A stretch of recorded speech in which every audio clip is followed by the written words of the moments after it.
హెచ్చరిక, దైవజనుని హెచ్చరిక. ఎవరికి శ్రమ, ఎవరికి దుఃఖము, ఎవరికి జగడములు, ఎవరికి చింత, ఎవరికి హేతువు లేని గాయములు, ప్రార్థన చేయువారికే కదా. ప్రార్థన చేయవారికా? ఎవరికండి? ఎవరికి? ద్రాక్షరసముతో పాపము చేయువారికే కదా.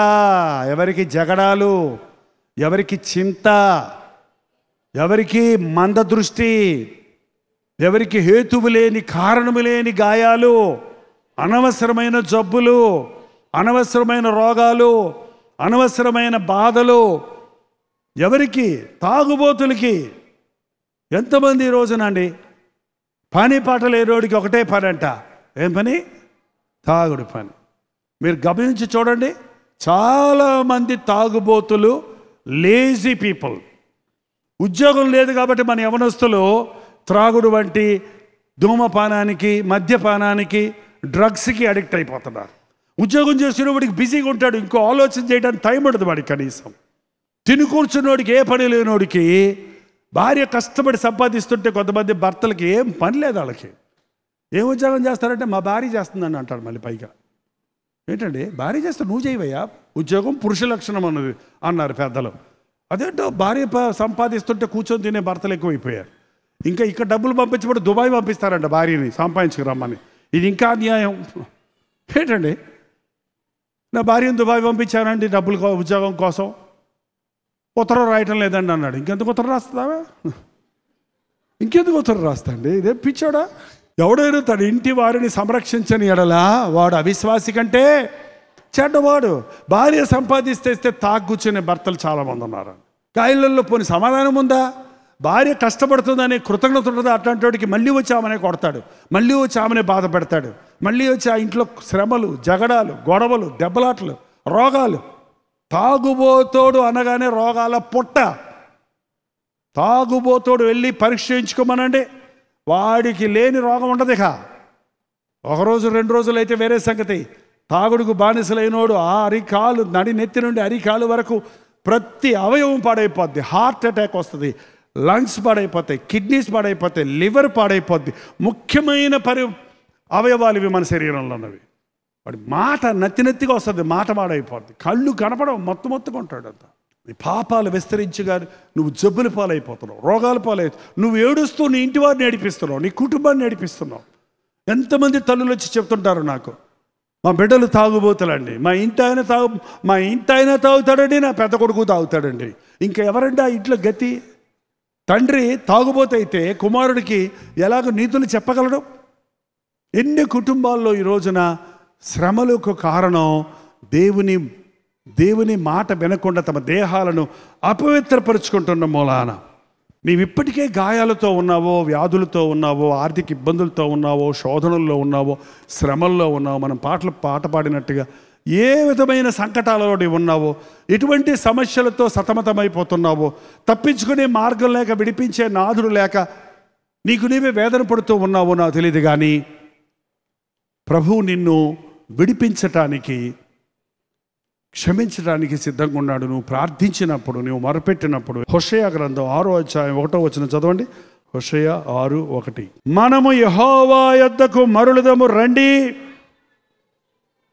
ఆయన మనల్ని చీల్చివేసెను, ఆయనే మనలను స్వస్థపరచుదు. నువ్వు ఏ బాధలో ఉన్నా, ఏ సంకటంలో ఉన్నా, ఏ స్థితిలో ఉన్నా, ఎంతగా నీ కుటుంబం కూలిపోయి ఉన్నా, నీ శరీరం పాడైపోయి ఉన్నా, నీవు దురభ్యాసాలకు, వ్యసనాలకు బానిసమైపోయి ఉన్నా, నీవు ఎటువంటి కృంగిన స్థితిలో, బాధలలో ఉన్నా ఆయన దగ్గరకు మరలుకో. యెహోవా యొద్దకు మరలుదము రండి, ఆయనే మనలను చీల్చివేసెను, ఆయనే మనలను స్వస్థపరచును. యేసు ప్రభు దగ్గర ఉన్న గొప్ప సంగతి ఏంటంటే, పాడు చేసుకోవటం మనకు చేతనండి, పాడు చేసిన వాటిని బాగు చేయటం ఆయన చేస్తాడు. పోగొట్టుకోవటం మన వంతు, పోగొట్టుకున్నవన్నీ తిరిగి ఇవ్వటం ఆయన పని.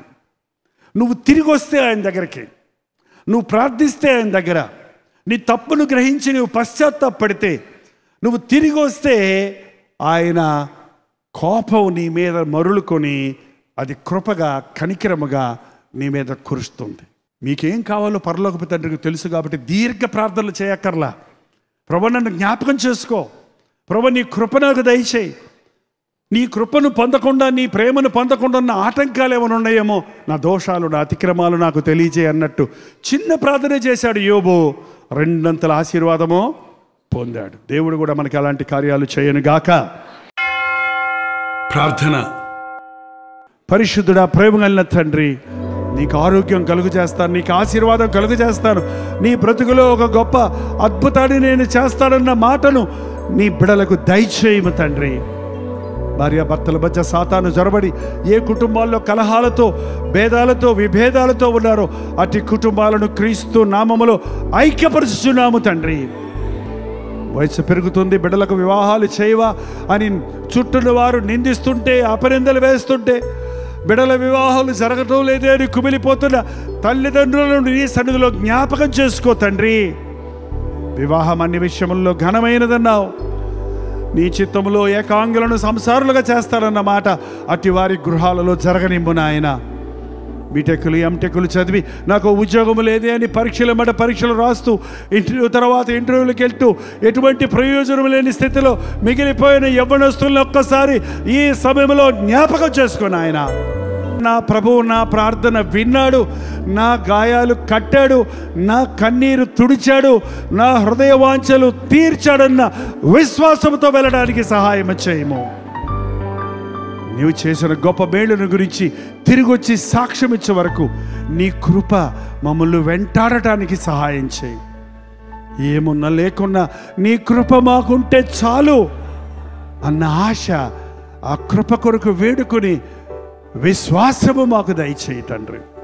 యేసు క్రీస్తు నామములో అడుగుచున్నాము తండ్రి, ఆమేన్.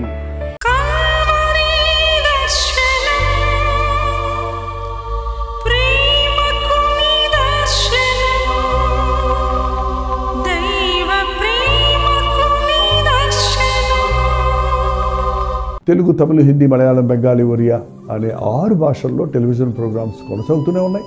భారభరితమైన పరిచయంలో మీరు సహకరించాలని ఆశిస్తే ప్రభు మిమ్మల్ని ప్రేరేపిస్తే మీ విరాళాలు, కానుకలు డాక్టర్ జై ఫౌండేషన్స్ అనే ట్రస్ట్ నెంబర్కి మీరు పంపించవచ్చు. అవి నేరుగా టీవీ ఛానల్స్కి వెళ్తాయి. అందులో ఏది నేను మా సొంత పరిచయం కొరకు ముట్టుకోవటం లేదు, వేరే పరిచయం కొరకు ముట్టుకోవటం లేదు. టెలివిజన్ పరిచయలో ఇంకా సువార్త వెళ్ళని వారికి అది అందించాలని ఆశతో ఒక 20 సంవత్సరాలుగా కొనసాగుతున్న పరిచయం కొరకు ప్రార్థించండి, మీ సహకారాన్ని అందించండి. ఈ విషయం మీకు ఇంకా ఎవరైనా కావాలంటే 89393939 అనే నెంబర్కి మార్నింగ్ 10 నుంచి ఈవినింగ్ 10 లోపల మీరు ఫోన్ చేయండి, వివరాల గురించి తెలియజేస్తాను.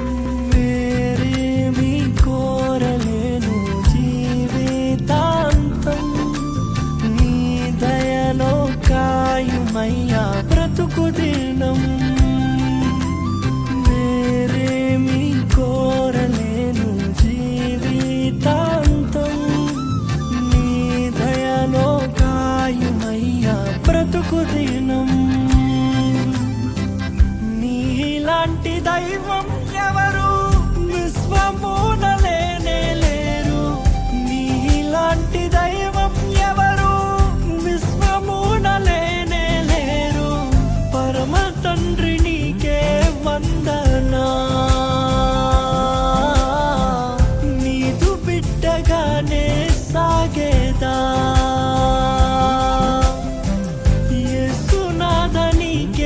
వందనా, జీవితాంతం నీకై బ్రతికేదా. పవిత్రాత్మ నీకే వందనా, నిత్యమునే నీతో నడిచేదా.